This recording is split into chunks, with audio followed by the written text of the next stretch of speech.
नमस्कार फ्रेंड्स, जय Jagannath. Alive village blog को स्वागत। चलतु तैयारी करवा बंधाकोबी मसला भजा।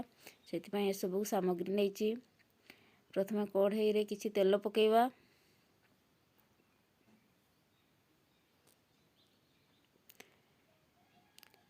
तेल गरम हो गला परे एबे सेथिरे तेजपत्र, जीरा आउ कंचा लंका को पकेवा।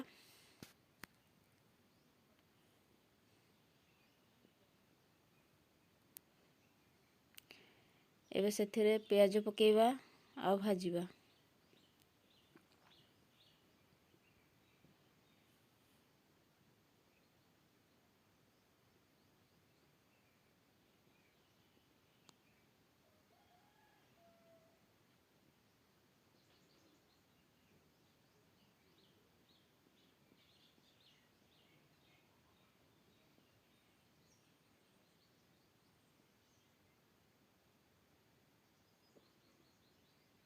एबे सेथिरे अदा रसुण पेस्ट पकेवा आउ भाजीबा।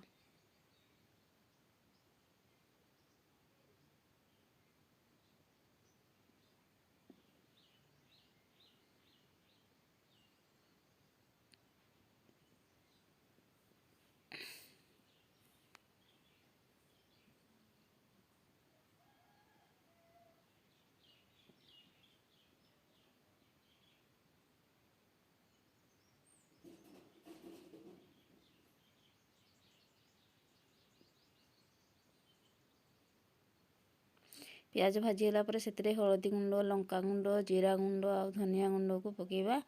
आ सेतिरे किछि पानी देबा जेमती मसला पड़ी न जिवो।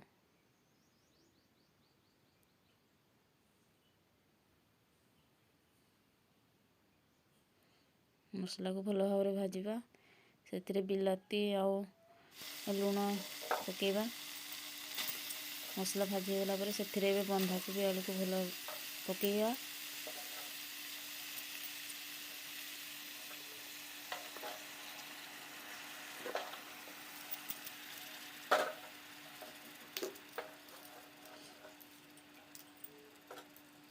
आ भल भाव में घांटिबा।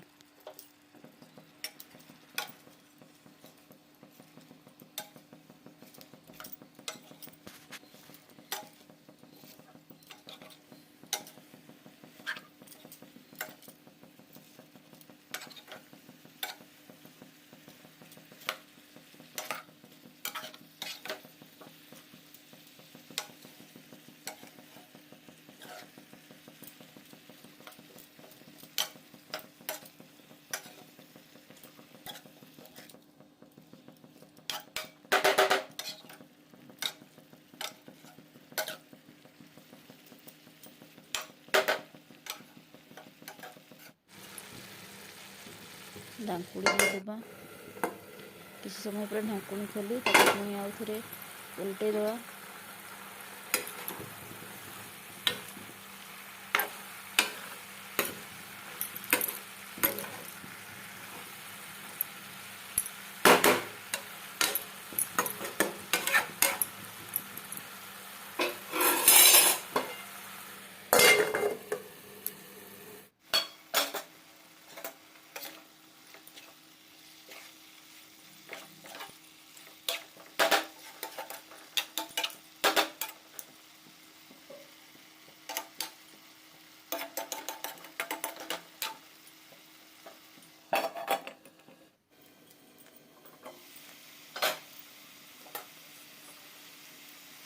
देखो परिवा सीझी गला।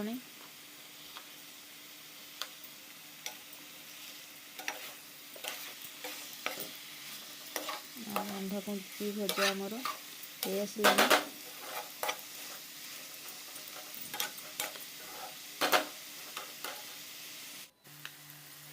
एबे सेतिरे किछि गरम मसला गुंड पकेवा। भाजी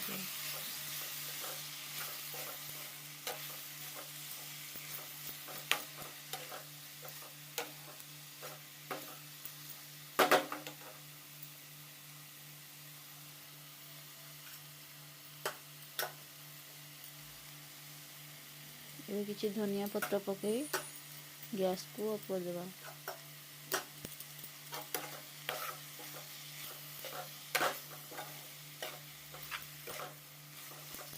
ଦେଖନ୍ତୁ ପ୍ରସ୍ତୁତ ହୋଇଗଲା ଆମର ବନ୍ଧାକୋବି ମସଲା ଭଜା।